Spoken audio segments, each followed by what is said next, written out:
Regular Redevelopment Commission meeting is now called to order. A roll call. Thank you, President Rogie. Commissioner Chambers? Commissioner Clemens?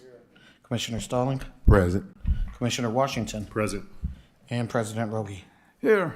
Let the record show that School Board Representative Johnson is not at the meeting at this time. Okay. Acceptance of the special meeting agenda for December 4th, 2020. Again, the regular meeting of the agenda for December 4th, 2024. Is there a motion? I move for the acceptance of the meeting agenda for December the 4th, 2024. Moving second and roll call. Commissioner Clemens? Yes. Commissioner Chambers? Yes. Commissioner Stalling? Yes. Commissioner Washington? Yes. And President Rogie. Yes. The motion passes. Certification of record of the executive session held before this meeting.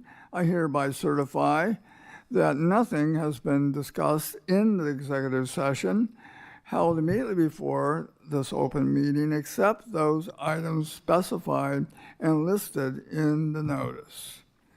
And does the board agree?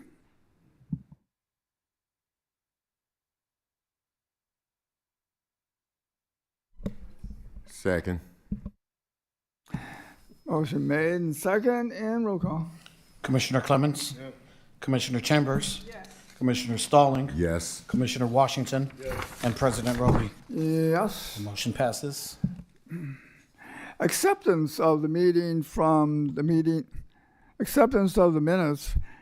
the meeting held November 20th, 2024.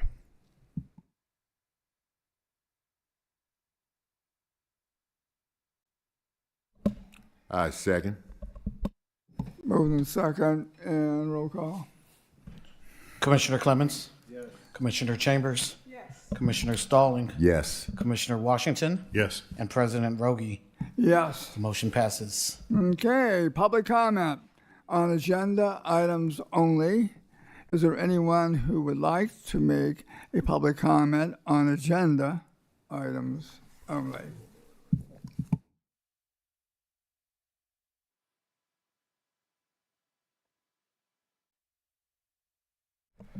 Okay. I have public comment on agenda item resolution number 7522, a resolution of the City of Gary Redevelopment Commission approving and authorizing the transfer of real property from the City of Gary Redevelopment Commission to the Northwest Indiana Development Corporation. My comment is very simple. The Northwest Indiana Development Corporation is allegedly being argued to be an instrument of our current municipality, Department of the Gary Housing Authority. I argue that under statute and law, that it's not, you cannot simply contract to be a division of the government, so it's not a government entity. Therefore, the property should not be transferred as if it's a government entity. They should be made to do a RFP or PFR, whatever the abbreviations are for the purchase, and they should be like everyone else because it's a private non-for-profit. It's just that simple. I asked the committee and at least do more research and allow opportunity for me to brief the issue in a one-page document with 2 paragraphs of less, proving and citing the law and attached exhibits as I just explained to you before it make a decision. And again, I have no objection to them purchasing the property. I have no objection to any entity purchasing the property, but it should not be simply transferred as if it's an interagent transfer from one municipality or department to another. And that's the reason for my objection. I also ask that these properties be looked at as far as the current status of them, the possible taxes that we're going to lose from them, and if we're getting taxes now, and that this committee also evaluate the return and how soon the rate of return would be on these properties if we transfer them from the public control. Thank you. Anyone else? Go ahead, Marky.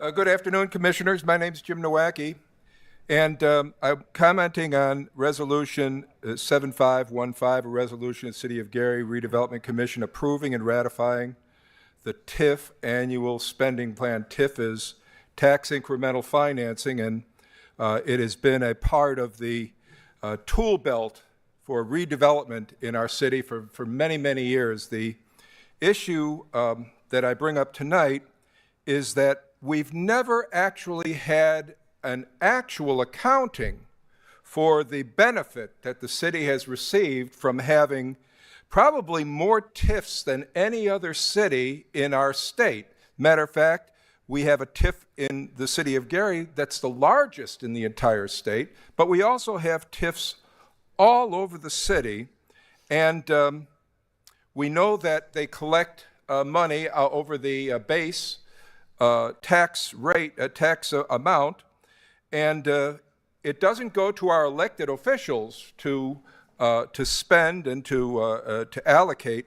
It goes to a non-elected board, and we never hear a report. We never hear an account. We never hear the benefit. We never hear what all of this. And this has been going on for at least since 1957, when the Redevelopment Commission started. But we see the conditions in our city, and we see what an excessive amount of TIF districts in our city does. But if you want to really see the problems with TIF districts, just look over the border to the city of Chicago that's wrestling with all kinds of problems. Even though there's development everywhere, the city's broke. And so I would just urge the board, if you can't do it this year, and I don't think you have time, I don't think any of you know what these TIF districts do. It just grabs this money and it gets thrown into the wind, and we never see anything happen with it. And we never get an actual satisfactory account for what was the benefit? I know the baseball stadium, $55 million, a lot of people went to jail. That was a good thing. That was a real good thing. We know that some of it was used for the Dusties. After 18 months, he paid 1 month's rent, went out of business, left everyone sick from his food. Now it's vacant again. Another $1 million comes in from a wealthy philanthropist. That money's gone. Building's still empty. We know over and over and over what these TIF districts, from the reporting, what we see happens with them. But could the board take upon themselves to maybe think about telling the community, so that we don't feel like we're all being taken advantage of? You know what I mean? Thank you. I probably went over my 3 minutes. Okay, anyone else? I will close the public comment. Okay, now we will go to resolution number 7515. President Rogi? Presentation, I'm Yep, sorry. presentation, yep. Okay, very good. All right, so we're in the portion of the agenda where we have a public presentation, and I have the Executive Director of the Gary Housing Authority, Terrell Bonds, who would like to speak in regard to Resolution 7522. So, Director Bonds, I'll turn it over to you to give a general overview about this project and this effort, and I'll offer my comments after. Thank you, Director Harris. Good afternoon, Commission, Councilmen, attorneys, and public. I am happy to be here to support the city as well as the Department of Redevelopment, Community Development, as well as Lake County. The presentation I'm presenting is related to resolution number 7522, authorizing the commission to transfer real property to NIDC, which I believe is going to be amended to be the GHA. For the record, NIDC, or Northwest Indiana Development Corporation, is the GHA's developer, is nonprofit developer. So they are one and the same. They have the same 7 board members. If you serve on the GHA board, you automatically serve on NIDC's board.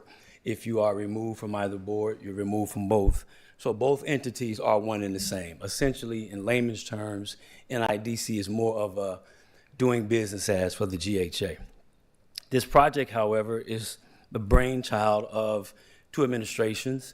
The previous administration and Ms. Arlene Colvin submitted an application to the Lake County Economic Development Department for home art dollars, which was awarded during this administration to the tune of about $500,000. Those dollars are meant to serve homelessness or eradicating homelessness, and they can only go to serve individuals whose incomes are at 50% AMI or below.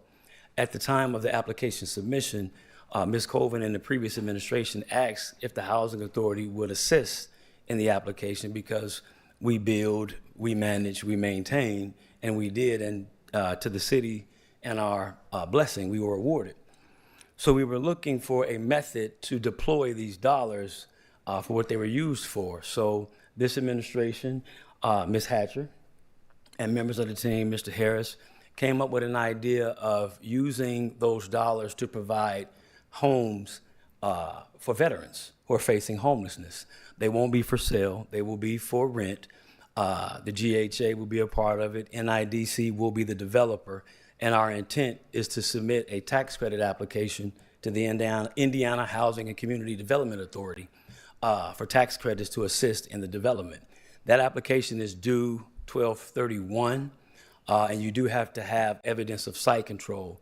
But as we discussed in our development meeting today, whether we get the tax credits or not, homelessness is something that we should all be in the business of trying to solve. It's obviously in the GHA's wheelhouse, and more importantly, veterans who give their lives in service to our country and for our freedom need to have a place to live. So the intent is to build, as a beta project, 20 single-family, not tiny homes, but small homes, 15 one-bedrooms, 5 two-bedrooms. We've already submitted our notification of intent to submit a tax credit application to ICTA. It's going to take some time to do the due diligence to get the application in. But even if we don't get the tax credits, we're going to finance the project, develop the project, and make sure that we bring that project to fruition. I'll stop now. Just to address something else. The properties are currently obviously owned by the Gary Redevelopment Commission, and therefore no taxes are being paid. If the properties are transferred, and when the property is developed, NIDC will be the developer, and it will be required to pay a pilot payment in lieu of taxes to the city. So it actually will generate property. And to be honest, more than a 1% primary resident, because the developer will serve as also the property manager and owner, meaning that's rental property, and they will pay 2% or whatever the negotiated pilot would be. And we will also be supporting the project with the use of VASH vouchers, VASH, that's Veteran Affairs Supportive Housing. I'll stop there if the commission has any questions. Questions? Or if you want to wait till the resolution is presented. No, I got a couple questions. So explain to the public again how the Northwest Indiana Development Corporation is one with the Gary Housing Authority. You say they're like both the same, and so every commissioner that's on the Housing Authority also sits on this, and this is a CDC or is this a This is corporation? a 501c3 instrumentality approved by HUD to represent the GHA. Okay, so why, explain to the public why Northwest Indiana Development Corporation is necessary and why the same board members on HUD are on this board for the Northwest Indiana Development Corporation. Yes, sir. Thank you for the question. I would encourage everyone to simply Google what a public housing instrumentality is so that you can trust but verify. But the purpose of an instrumentality is just that. It's an instrument that the Housing Authority uses to develop or carry out its public and affordable housing initiatives. Most of you in here are either business men or women or know about business. If you do business activity, particularly development or any type of business in your own name, you're functioning as a sole proprietor. And should something take place, you as that sole proprietor and your assets are seizable.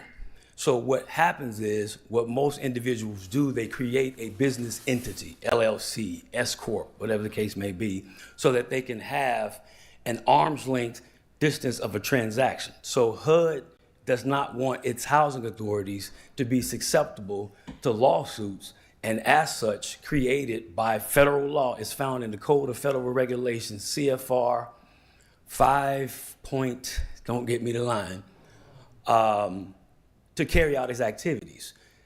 The instrumentality cannot act in and of itself. It has to be authorized by the housing authority unless, per HUD rule, the housing authority creates a board, but the board has to be the same, in our case, 7.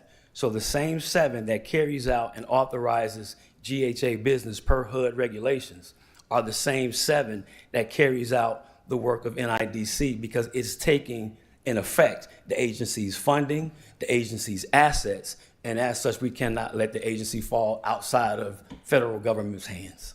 Okay. The next question, does NIDC have an executive director?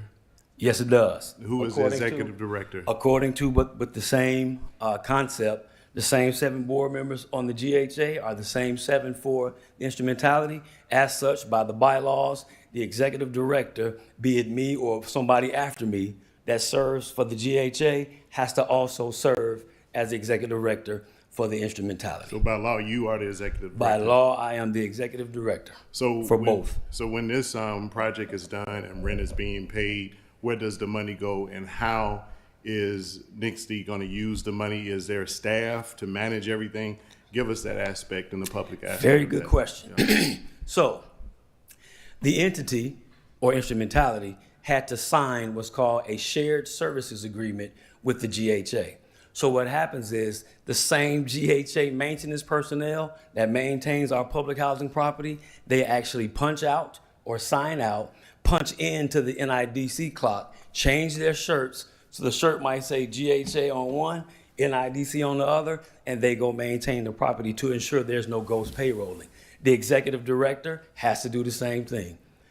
That's how it's actually done. So you're basically going into a phone booth and turning into Superman and just running a different business with the same people. There is So with the nothing housing illegal. authority, you're gonna be Clark Kent, and with Nick, you're gonna be Superman. Superman. Getting paid from both entities? What happens is this, because of the shared services agreement, the housing authority bills NIDC for the use of its personnel. NIDC has to then, by law, this is all law and contractual, pay the fees and the time for the use of the staff. If you think about it, it's actually smart. The same people who are maintaining the public housing assets have the most experience to maintain any newly developed affordable housing. We're not the only one. We didn't come up with this concept.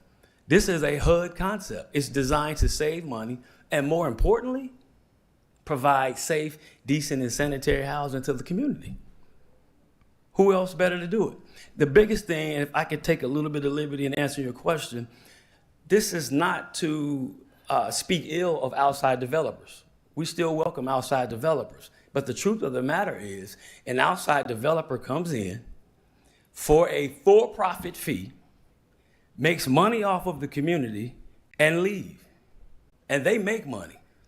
According to the instrumentality rules, the members of the board, its leaders, cannot make a profit off of the projects except for the salary that they basically earned doing the work. So we get the same salary. There's no additional money. The beautiful thing is, instead of the dollars leaving the community, they stay right here in our community, and if we are successful in this endeavor, we rinse and repeat. So my last question would be, wouldn't it be a great idea if you have the same board, you can keep that same board, but hire another person to take over the responsibility of NICD while you also serve as the executive director of housing, and we can create another job and have someone else put in that position? Very, very great And I'm going to be idea. honest with you, my concern is the two positions and how, NICD was, I understand the concept, but it's just, I think we can create another job for somebody in the community that has Say a what you lot just of said housing again. experience. Say what you just said, the last line, Mr. Washington. Say what you need to say. You said create jobs Yep. for other folk in the community, right? You are absolutely I'm talking correct. about create a job. Create a job, but Right. we're looking to create jobs. Here's the fact of the matter. Some of you in here are pastors, and you started a church, and you had to be the choir director, the usher, the preacher, the deacon. Some of you have started businesses where you've had to do everything. And until that business grew where you were able to afford staff and personnel, you had to be a one-stop shop. To your point, this is our start. NIDC has done two other development deals, the Al Thomas tax credit deal and the Carolyn Mosby tax credit deal. We weren't the developers, we were just partners. This will be NIDC's first self-development. The idea is to grow this entity so big that we can do exactly what you just said. So my maintenance man don't have to change shirts. We have a complete staff over here and a completely different staff over here. That's the aim, but we have to start somewhere until we Mr. have Bonds, the funding. my concern is not by the staff because they make very little.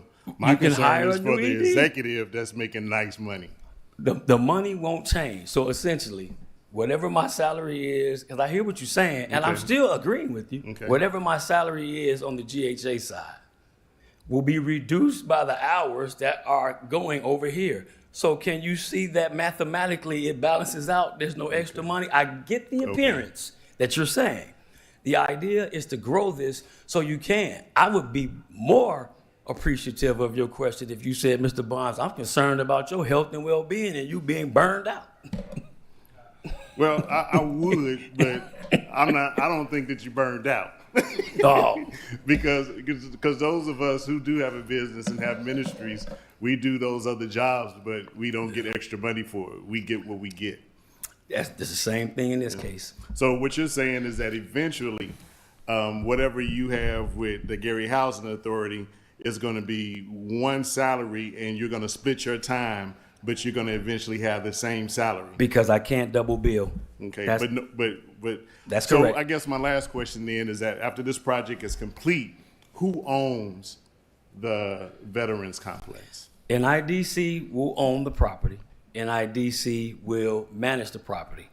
But the same token, it's essentially owned at a distance by the GHA.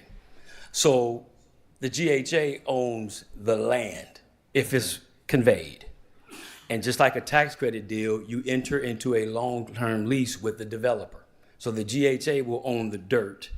NIDC will own and manage the improvement.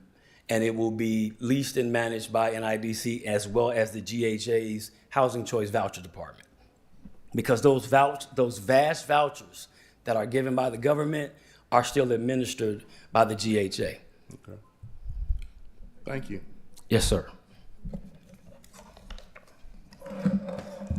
I also wanted to provide President Rogi, if we have an opportunity, to allow the Executive Director of Community Development to speak about the project as well. Absolutely. Good evening, everyone. And this is, as Mr. Bond said, a project that we kind of found out about. I got into the role in July of this year. We received a letter saying that we had been awarded this $500,000 from the Lake County Economic Development Corporation that's headed up by Tim Brown at the county building, and that we were awarded $500,000 to do some kind of new housing.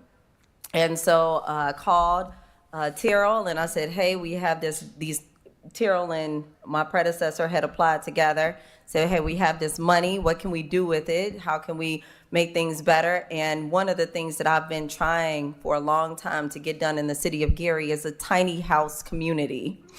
And so, and they laugh at me because they're like, Reagan finally got our tiny houses. But I've always wanted to do it. And we were just trying to figure out what's the best way to do it to serve the most at-risk population. And we thought about the vets, because right now the Veterans Village on Massachusetts Street is completely full.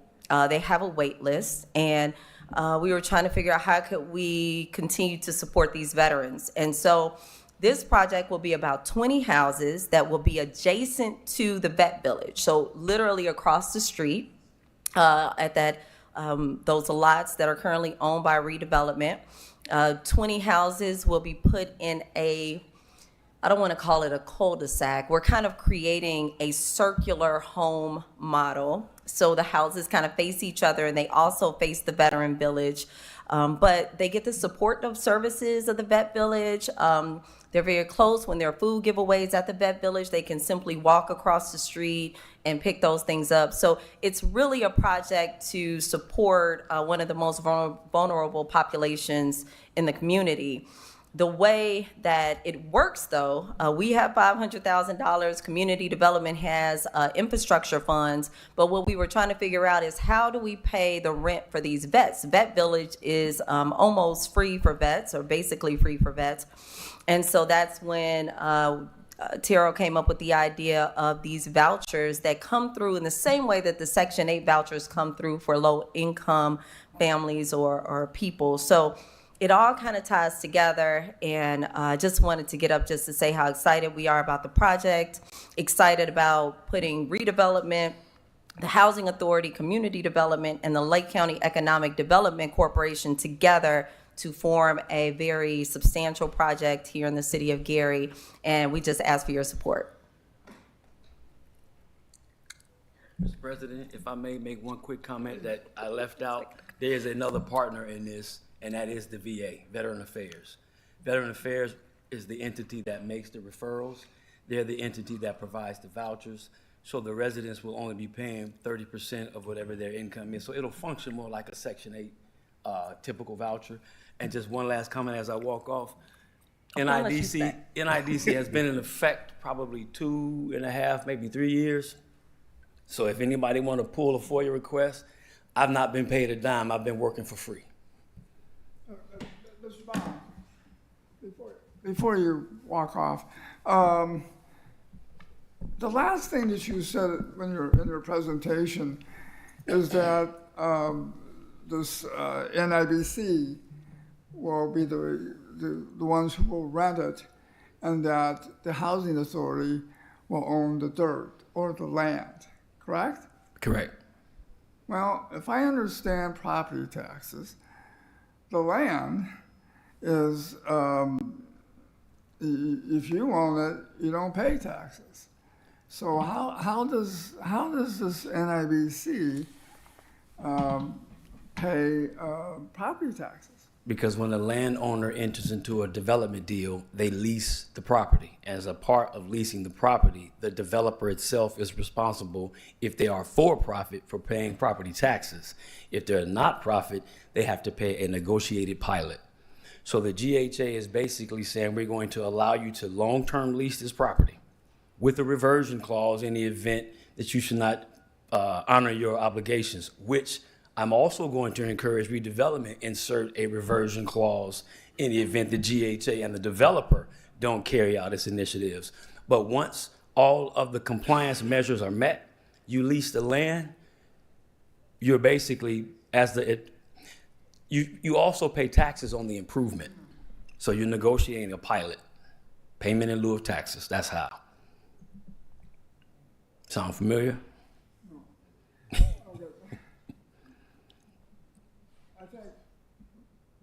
I thank you for the explanation. I'll add a little bit more to the explanation. The GHA actually pays taxes. We are required by a city common council ordinance to pay a pilot. We pay a pilot to the city of Gary, to the Gary Community School Corporation, and the Gary Public Library. So we do pay taxes. They just don't go to Lake County. The Housing Authority currently pays a pilot as dictated by the cooperation agreement. The first one was initiated in 1939. Okay. It was revised in 1954, and we are to pay the city of Gary, the Gary Community School Corporation, and the Gary Public Library a pilot or a portion of our occupied units. That has been happening since the GHA went into receivership in 2013. It was not happening prior to that. It kind of fell off. And in exchange for the pilot, we ought to receive typical services, trash pickup, snow removal, that any other citizen receives. However, we understand the burden that our council and our city has, so we pick up our own trash. We have our own trash contract. We remove our own snow. So we're essentially just trying to be a good neighbor and pay a pilot. So NICD will, when this project is complete, you will own the building, GHA will own the land, and GHA is going to pay the property taxes. No, NIDC will gonna pay pay the the full property full taxes. pilot. Full pilot. Explain to the public the difference between property taxes and pilot. Property taxes are based off of an assessed value as assessed by the Lake County assessor. Those taxes then go directly to the Lake County treasurer. What a pilot is to keep nonprofits from not contributing to the city, but consuming its resources, it pays a payment in lieu of taxes, commonly referred to as a pilot. It is often negotiated to some feasible amount to pay, or it's associated with some type of unit count. In the public housing world, it's a percentage of every occupied unit. What we used to do was send a whole check to the city, then we started getting phone calls, nothing against the city, that school, city, and the library wasn't getting their portion. So HUD then decided to send 3 checks, one to each entity. That's how we pay on the public housing property we own. That will be public housing property. So until the deal is done, constructed, and et cetera, it will be a part of the pilot. Once the deal has been done and the buildings, 20 buildings have been constructed, as part of the pro forma is going to have gross potential income, which is going to be basically all of the vouchers, but then it's going to have expenses, insurance, pilot, property management, blah, blah, blah, blah. But the pilot will be paid by NIDC directly to the city of Gary, probably splitting 3 checks. Thank you. Yes, sir. Thank you. I'd never heard it called a pilot. So now that you explain it, yes, I have a number of housing things. The Park Shore Commons on County Line has an agreement, just as you said, in lieu of property taxes. Yes, sir. So I'm satisfied. Thank you. Yes, sir.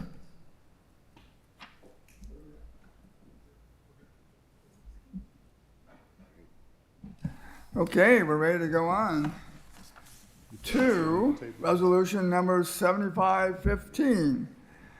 A resolution of the City of Gary Redevelopment Commission approving the annual spending plan. Overview, Mr. Harris. There we go. All right. Thank you, President Rogi. Resolution 7515-14-13 and IC code 36-7-14.5-9, which should be submitted through the TIF management application no later than April 15th each year. The spending plan adopted by the Redevelopment Commission is uploaded to the Gateway File Transmission application, and the Commission desires to submit the following TIF plan attached in Exhibit A, and I can give a general overview. We received a template from Barnes and Thornburg that was sent to all redevelopment commissions across the state in an effort to be in compliance with House Enrolled Act 1454. And I can give a summary, and I think that there was some positive inquiry regarding our TIFs in the public comment and allowing us to be more visible when it comes to how we spend our TIF dollars. Now, I know that we have an annual report that we submit to DLGF, and I think that we need to be able to make that public online, which is something that I'm going to be tasked with. I'm working with our IT and comms team, but understand that for what we've submitted to the state, we have 6 debt payment obligations for specific projects that we've done over a course of the last 20 years. There's generally 2 TIFs that we manage where we really have the ability to make investments in a particular location, and that would be the consolidated TIF, and that would be the lakefront TIF. Now we do have another TIF, which is more so managed by the Gary International Airport, which is the ADZ, that really covers a good portion of the west side of the city. But understand that when it comes to how we spend dollars in our consolidated TIF is between downtown Gary, and if I can give you a rough approximate boundary, it would be from 4th Avenue to roughly 26th Avenue, approximately from Delaware to roughly Madison Street. That would be the general boundary of the consolidated TIF. It makes a rectangle roughly across the center of the city.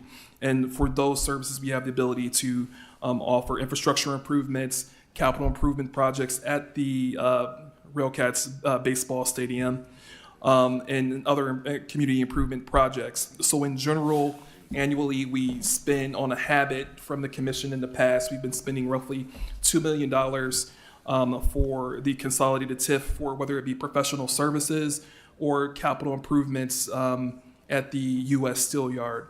What Mayor has been very intentional about is making sure that we have those visible investments in the neighborhoods moving forward.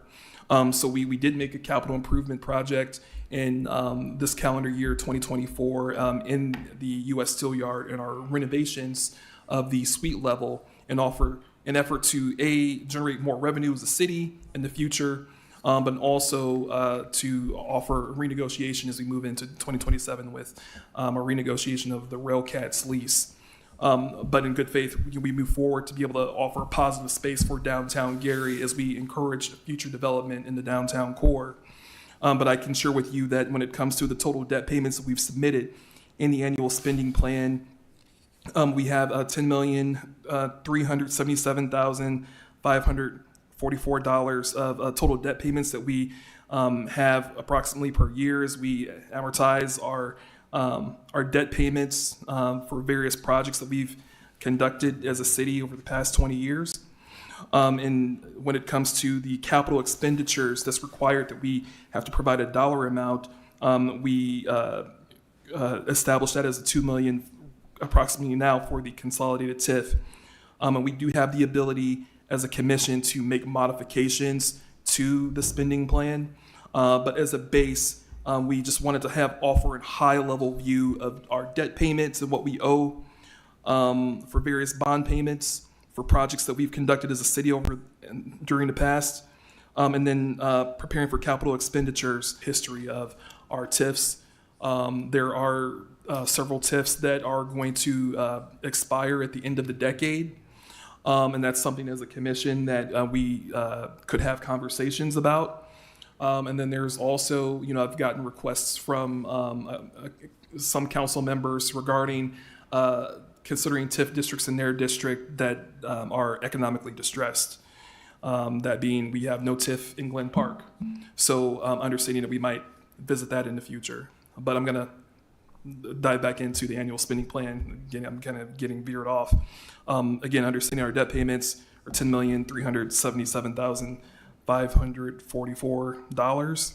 And we included in our capital expenditure plan for 2025 that we have a capital expenditure plan of $2 million to be reinvested in the consolidated TIF. Go ahead, President Rogie. Would you slow down and give me those two figures again? $2 Sure. million. Yep. The total debt payment, $10,377,544. And then the capital expenditure plan would be $2 million. And this annual spending plan was put together by SEH, who has been responsible for compiling and executing our annual report for the past 15, 20 years. They've been able to understand our spending habits as a commission and understand, our debt payments of what's owed, and gave us a general opportunity to be able to submit this to DLGF to be in compliance with HEA 1454. Okay, thank you. Really quick, I just wanted to make one comment. I just wasn't sure if it was expressed clearly that this is an application because we already submitted by the deadline. I just want to make sure that we're voting on the application. I just want to make that clear. Well, thank you, Attorney Jenkins.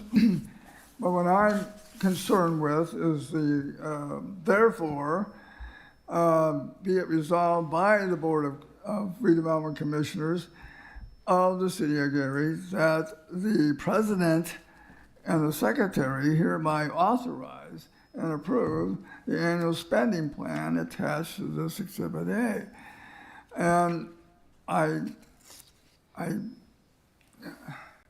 and Sharon Chambers should be concerned, I am, that we have those two figures, and I guess now we do.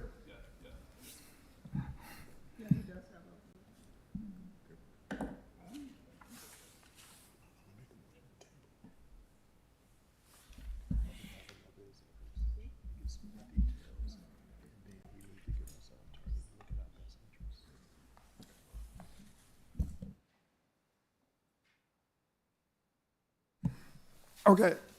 Anyways, time to see if there's a motion and a second.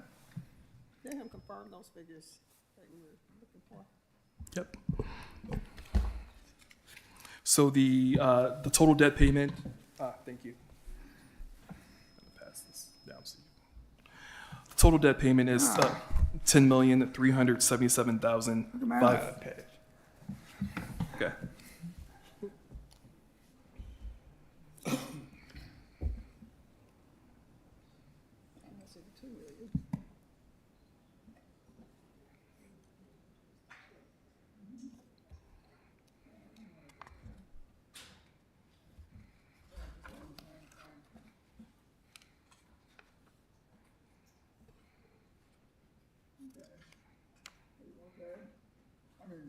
Whatever, we'll see what happens.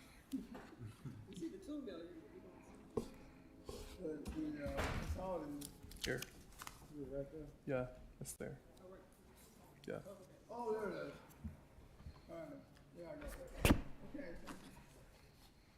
Okay, is there a motion?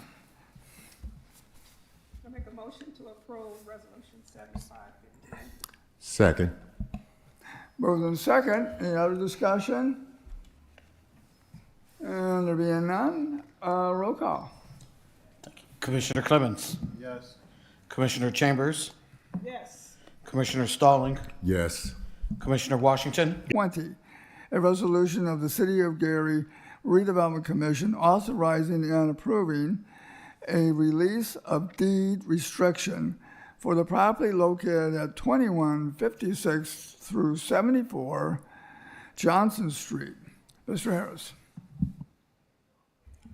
I'll be taking this one. So, right. Thank you, President Rogie. So the purpose of Resolution 7520 is to authorize a release of deed restriction for this property located at 2156-74 Johnson Street. Just by way of background, back in 2006, the Redevelopment Commission donated this property to Charles L. Thompson, and there was a restriction on that property that said he was supposed to kind of construct a specific something in some type of structure was supposed to be constructed due to a specific project. But Mr. Thompson died, and this wasn't able to happen. However, we see that there have been some significant developments on this property, and we don't want to exercise any reversion upon this property. We would rather, and it came to our attention that there's a transaction that's trying to take place between the estate of Mr. Thompson to give this property to a third party or sell it to a third party. So we don't want to hold up progress on this. We feel more comfortable just letting go of our potential interest there because there has been significant work done on this property, and it was just something that happened in 2006, and this person died, and we don't want to do anything to get in the way of whatever they have going on now. So we simply recommend that the commission just authorize me to finalize any documents necessary to release this restriction of the deeds of this property and put that into production use by someone else. Thank you very much. Mr. President, I move for the passage of resolution number 7520. Moved in second. Discussion. I have one question. Is that residential?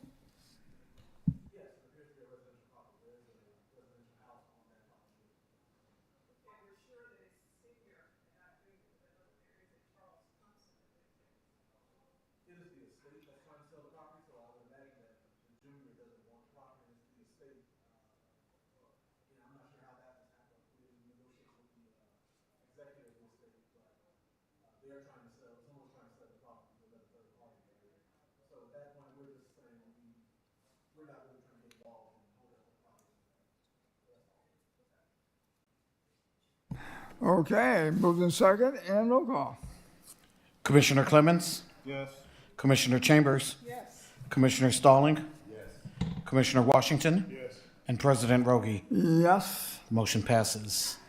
All right, resolution number 7522, a resolution of the City of Gary Redevelopment Commission approving and authorizing the transfer of real property from the City of Gary Redevelopment Commission to the Northwest Indiana Development Corporation. Is that still correct?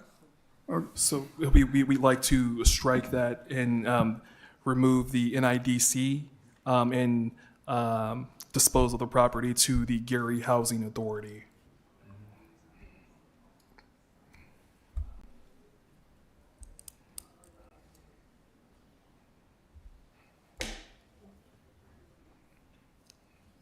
Mr. Harris, anything else? Sure. Yes. Right. Thank you, President Rogie. So the City of Gary Redevelopment Commission is the record owner of a certain property located in the City of Gary, more particularly described as in Exhibit A, which I'll read those property addresses for the public. Indiana State statute provides a transfer of real property between government entities and private entities upon terms and conditions agreed upon by the entities and subject properties located within the City of Gary Redevelopment Commission's area of redevelopment, and the Gary Housing Authority has performed all requisite inspections and finds the parcels to be acceptable.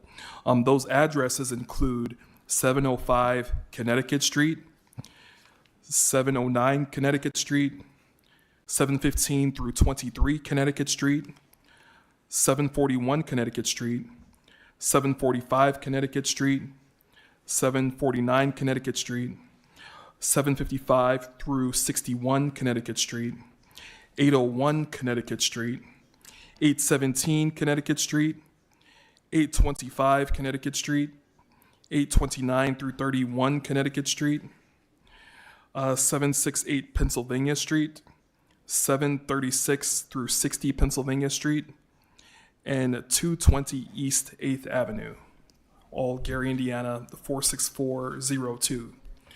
I'd also like to add, I definitely thank the executive director, Terrell Bonds, as well as the executive director, Reagan Hatcher of Community Development, to be able to explain an overview of this project and understand that this is just the first component of our redevelopment efforts in Etna.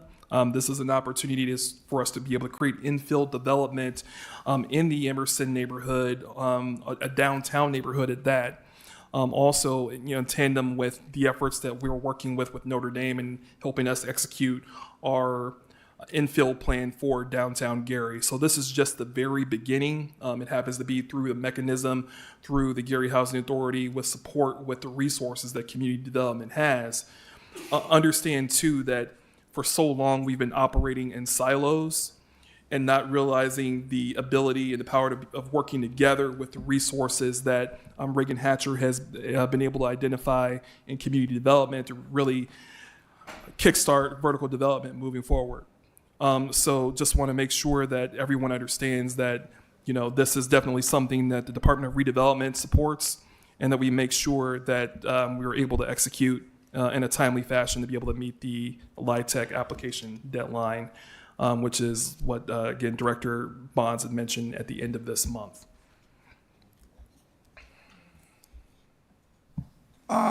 Explain again the name change. Sure.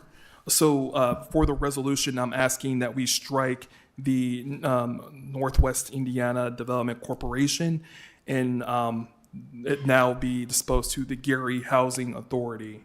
The reason being is a technicality when it comes to how the Gary Housing Authority can apply for tax credits.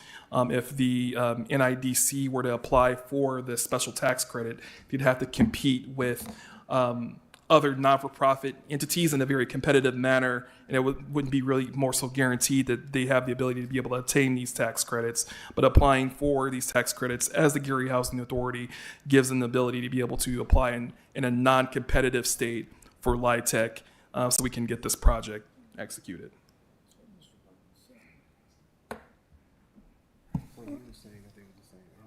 Okay, well, that's true. Ready for a motion, perhaps? Mr. Chair, Yes, sir. I make a motion to table until the next meeting. Reason being is that we just got a change from the Northwest Indiana Development Corporation to the Housing Authority. If it was originally could be the Housing Authority, if they pay taxes, they could purchase the properties and do what they want with the properties. But a last minute switch like this, my concern with some of the comments that was made by the GHA director and not understanding, and also coupled with this board got this information and the explanation today, I want a motion to table so we can get some additional information. Further seeing, Mr. Chair, this board does not have its own legal counsel to advise us on such a type of transaction as this. And I have a lot of concerns. My dad is a veteran. I love our veterans. I want to see the project go through, but this commission has to be diligent in the decisions that it makes. So my motion is to table this until the next meeting. Motion made to table. A second.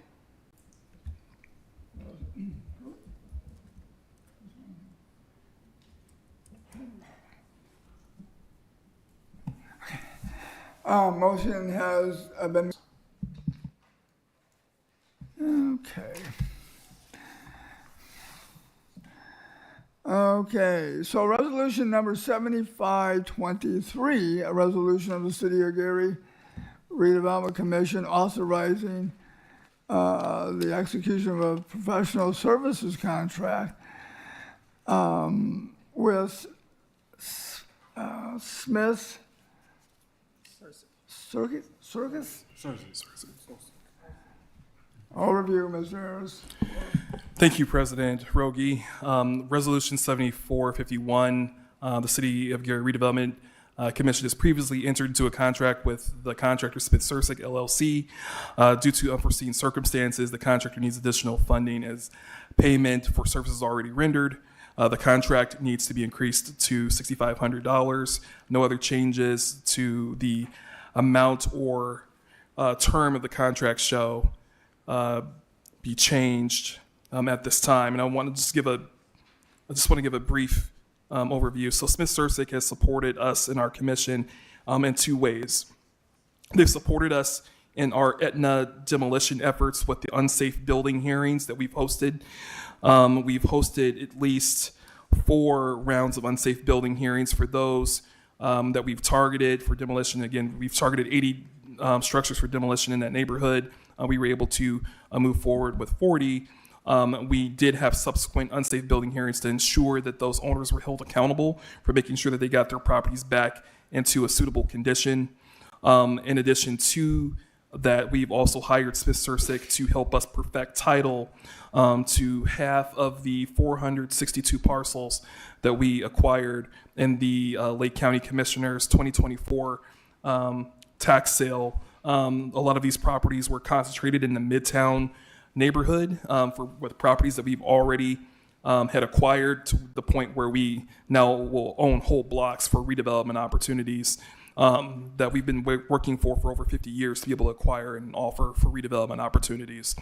So with this, because of the 2 contracts that we've had with Smith Sursick, we had an additional round of unsafe building hearings to which we want to make sure we cover Mr. Smith's services for the work that he's rendered for us as we prepare for our second phase of our Aetna demolition process in January of next year. All of that work has now been done and cleared the runway for us to be able to work with Reed Riley and other contractors to help us complete the job of blight elimination in the Aetna neighborhood. So I'm asking that the commission is able to approve this resolution, this contract amendment for Smith Sursick LLC. Okay, board. Mr. President, I move for the passage of resolution number 7523. Second. Moved in second. Discussion. Mr. Chairman. Go ahead. Is there any reason why the contractor couldn't be here to articulate why they needed additional payments also? Was the contractor asked to come to the meeting to articulate before the board why the change in the contracted amount? I know what you told us, but it's also good hearing from the actual contractor. No, No, he wasn't asked? no, he wasn't asked. No, was that a requirement? No, that's not a requirement. It's just that when we have what we call a change order for another amount, it's just always good to hear directly from the contractor that's increasing the price when we already agreed upon a certain amount. So I just think in the future, if this happens, that those contractors, if at the last minute they bring in what we call change orders, they need to come before the Redevelopment Commission to answer questions. Thank you, Mr. Chair. Thank you. Good point for the future. Okay, roll call.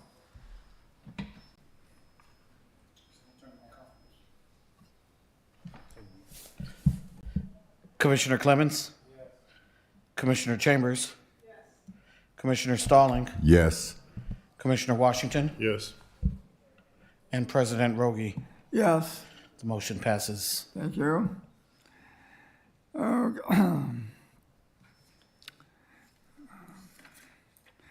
A motion to approve the 2025 schedule of meetings for the Gary Redevelopment Commission. And Sure. So this motion is to approve our 2025 Redevelopment Commission calendar. I know that Mark has worked diligently to make sure that we avoided any particular holidays moving forward, and that we just establish a cadence that all of our commissioners can be aware of and plan accordingly. okay, you want to approve the schedule of meetings for 2025? So moved, Mr. Chairman. Very good. Second? Yes. Okay, we got a motion and a second. Roll call. Commissioner Clemens? Yes. Commissioner Chambers. Commissioner Stalling. Yes. Commissioner Washington. And President Rogie. The motion passes. Okay. Okay. We're getting down there. Director's comments. Sure. Thank you, President Rogie. Again, I'm hoping that everyone had a very happy Thanksgiving. I know we're heading into the Christmas holiday. It's hard to believe it's already going to be 2025, but I just want to make sure that the public is aware that we are still executing our due diligence efforts in preparation of demolition for Senate Bill 434. That's progressing pretty smoothly. Definitely support and thank Brenda Scott Henry and her efforts with our CWAC grant with the Indiana Finance Authority, an effort to do a lot of our phase 1 and phase 2s in preparation for our demolition in downtown Gary. But again, I just want to make sure that the public is excited. There's a lot of opportunity in our city, in our neighborhood, particularly Emerson and Etna, to which we're working closely with community development and how we roll out opportunities for new construction and infill. So be on the lookout, and we're excited to be able to share more information about what we have in store. But outside of that, if I don't get an opportunity to see everyone during the holidays or virtually, if you're not able to be here for our meetings, definitely want to wish you a Merry Christmas and a Happy New Year. So, yeah, those are all of my comments. Thank you. And the board, comments?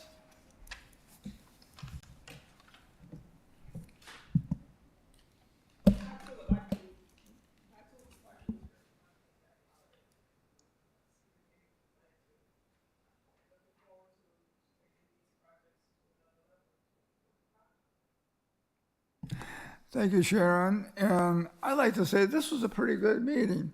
I think that we're more attuned to doing the right thing in 2025 now that we have these discussions today.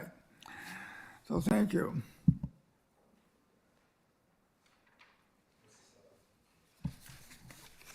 Oh. Is there somebody else? Okay. Okay. Mr. Chair, Yes, sir. I would like to ask Mr. Harris, I don't know, at the last meeting I requested a date for Mr. Nick Anderson to come before the Redevelopment Commission to provide a presentation on the properties that he has acquired from the city and his commission on Lake Sandy Joe. And I'm very serious about this because this project has been going on for years and we haven't seen any production. And I think the city, as we're talking about redevelopment, we need to understand there's a new president and ARPA money is not going to be available.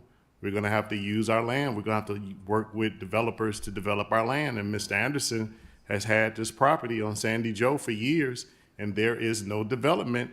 I know it's not the fault of this current administration, but this current administration needs to have a serious conversation with him. And if he is not going to develop that land at Lake Sandy Joe, we need to take that land back from him. And my understanding, Mr. Harris, is that you were scheduling a meeting for him to come before the Redevelopment Commission before the end of this year. Is that still the plan? Have you spoken with Mr. Anderson about that? Yes, that is the case. Thank you, Commissioner Washington. So here are a couple things. Mr. Anderson is definitely open to meeting with the commission. This is really a miss on my part with scheduling conflicts. I'm getting Mr. Anderson coordinated for this meeting, but it's still the intent for him to be able to have a conversation with us before the end of the year, depending on his schedule. Whether we have a special meeting solely about that, I think that project deserves its own special meeting. And I know that we're heading into the holiday season, but it is the intent to have that conversation with Mr. Anderson. I've spoken with him several times, and he's just very open about giving us an update on where they stand. And he's very open and flexible with the vision of how we develop that property together. So that was on my part, but I will make sure that I will reach out to Mr. Anderson and confirm his schedule for whether it be our next meeting on the 18th or if we have a special meeting ahead of that to make sure that we don't run too far deep into the holidays, because I know people take off. So. Thank you, Mr. Anderson. I will request a special meeting for Mr. Anderson. And also, as I articulated at our Planning and Development Committee meeting about a month ago, there was concern because there was some land that was deeded over to him by the commission, but that land was not approved by this commission body. The signature on there was by our president, but that it was not voted on because it came up to the commissioners. It came up at our Planning and Development Committee meeting that Mr. Harris came to. And my concern is if land has been deeded over to this person and it has not been approved by this commission, then we have every right to take that land back. We just need, I'm telling people, this federal grant money and things like that, we are going to get ready for a change and a new administration coming in. And we got to use our number one commodity, which is our land. And we need to be open to ideas from everybody to look at how we can get this land out so people can develop that land. So Mr. Anderson and Mr. Harris, I know that you're working on that, but it seems the lingo from Mr. Anderson is he's trying to avoid coming here. And I'm going to call for him at the next council meeting also because, again, this commission had not approved land to be deeded over to him. I don't know what the promise was by last administrations, but we need to be careful, and our legal team need to look at that deed that was signed over to him. So thank you, Commissioner Washington. And I just want to clarify, our commission had entered into an agreement with this entity for the disposal of this property. When the entity decided to exercise their option to purchase, because they were leasing the property from us, but they had the option to purchase the property, they exercised their option to purchase. But this was an agreement that our commission had approved. I want to say this was in 2018. And we ran the agreement with our in-house attorney as well as our corporation counsel, and the contract was relatively tight. There was no ability if we wanted to, pause or recalibrate. This was something that our commission had approved several years ago, and when they exercised their option to purchase the property, we had no legal right but to honor what our commission had approved in the past. But I understand your concerns. And I don't want to speak for Mr. Anderson, but I definitely know him, and I've spoken with him several times, and he's very open and wants to communicate. And I'll take the gap on this meeting today on myself. But I know that in his personality, he definitely is very open to both speaking here on this body and with the Common Council. So there's definitely not any purposely avoiding us. It's just a scheduling mishap on my part for this meeting today. And Mr. Anderson, Mr. Harris, you are no way responsible, and I'm not saying that. I just want to let the public know that in spite of legal counsel looking at what the commission did in 2018, because of lack of development, it should have been brought back to this commission for a discussion to look at what the options were. And if that, but it never came to this commission. And what I'm asking the staff to do, and I'm asking our commission, we need to get legal counsel that represents this commission so we can be advised on legal matters regarding buying, selling, leasing of property. And again, this administration is not responsible for that. But when someone has an option to buy and they made commitments to develop land and it has not been developed whatsoever, for us to allow them without a fight to take land and continue to sit on it. And rumors are that the land has been sold to somebody else. I don't know how true it is. That's why I'm asking for him to come before us. But just like with redevelopment, when we have other entities in this community that want to come and get property from us and they don't develop that property, we want to snatch that property back. And it should be if they are not doing anything with it. It is no more different from Mr. Anderson. I remember reading about his project, and Mr. Harris, when people come to the commission, they're going to be really nice because they want something from us. We can't be focused on how nice they are. It's about business to this city. So again, it's not this current administration's fault, But as a member of this commission, and I believe my commissioners are in agreement, we need to review everything, and sometimes we just need to fight. We need to go to court to get property back. And my problem with him is that he's been selling a good song, but we have not had any production. And I wish that the legal counsel for the city or somebody could have came to the Redevelopment Commission and said, hey, we're getting ready to allow this person who has not developed this land in over 5 years to buy the property now. And, and let us know what's going on. Because I know I would have said, well, we need to go to court some kind of way and try to figure this out, because just giving somebody property that they haven't developed and don't plan to develop, I have a concern with that. And again, Mr. Harris, no slight to you. It's just that we need to be a little bit more diligent, and this is not on this administration. Thank you, Mr. Chair. Yep. And thank you, Commissioner Washington. I also want to clarify, just for education for the public, Lake Sandy Joe is a Superfund site. It was a Superfund site. It took the team, Nick Anderson's team, in conjunction with the EPA and IDEM, up until March of 2024 to finally get the deed restrictions in place that this site could be developed. This was a partnership that we've had with the EPA for years. And we finally got to a point where now the site can be developed, because now those deed restrictions and the conveyance is clear that in the future, understanding it is a Superfund site. And for those who don't know, Lake Sandy Joe was a landfill. In the 1970s, we had issues, and it was a big landfill, illegal, and it's been under regulation with the EPA since. And we've been working to figure out, what do we do with this site in an effort to redevelop it in a meaningful way. Part of this development project with Nick Anderson's team is to offer also a community benefit when it comes to park space and making it a portion of the site, not the entire site, but a portion of the site accessible for the public. But understand that there was a process in effort to get Lake Sandy Joe to a point where it could be developed. Their team did not receive the conveyance and the deed restrictions until March of 2024. And then from there, we've had conversations about, how do we develop this property as a community?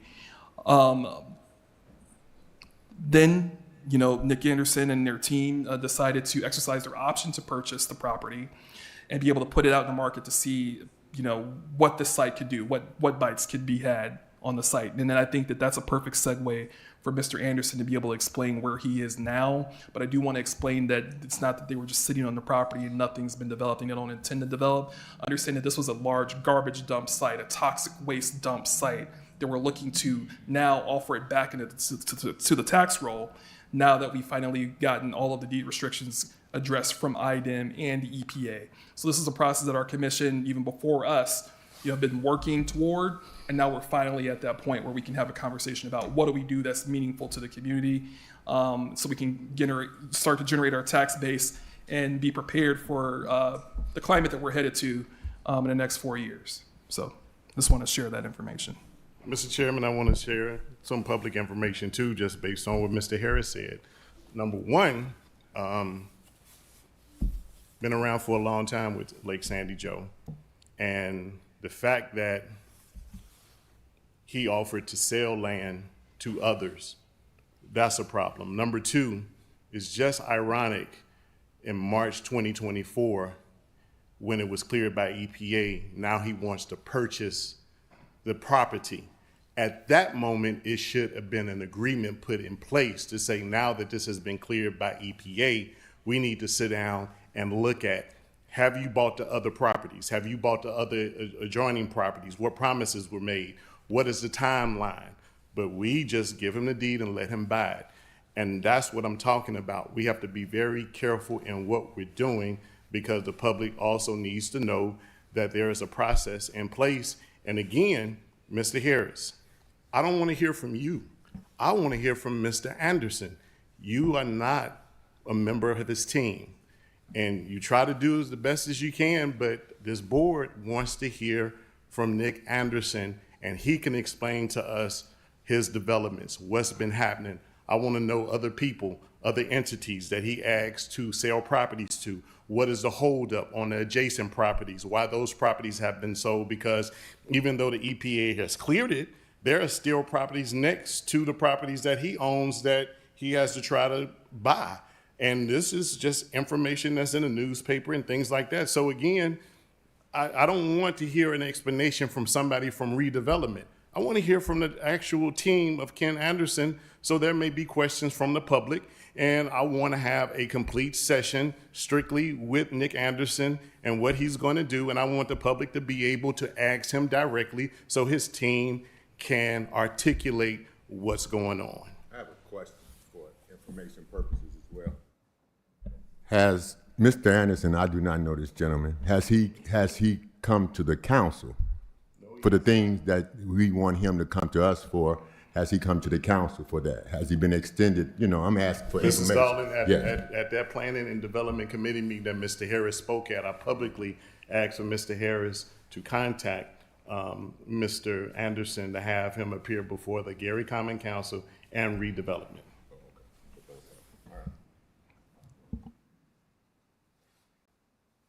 I just don't think we need to get in the habit of speaking for developers who say they're going to make an investment in this community. And when they say they're going to develop and they don't deliver, there need to be penalties for that. I'm tired of us. This community is not growing, and administration after administration says the same thing, and we still have over 8,000 to 9,000 properties that haven't been developed. Come on, let's make people accountable for what they say they're going to do. That's all I'm asking. I don't have to have coffee with you. I don't have to have dinner. You don't have to call me. Just do what you say you're going to do, and I don't have a problem in supporting it. I'd like to make a motion for adjournment. So moved. Okay, is there a second? Oh, there is a second. Okay, roll call. Commissioner Clemens? Yes. Commissioner Washington? Yes. Commissioner Chambers? Yes. Commissioner Stalling? Yes. President Rogie? Yeah, absolutely. The motion passes. Meeting adjourned.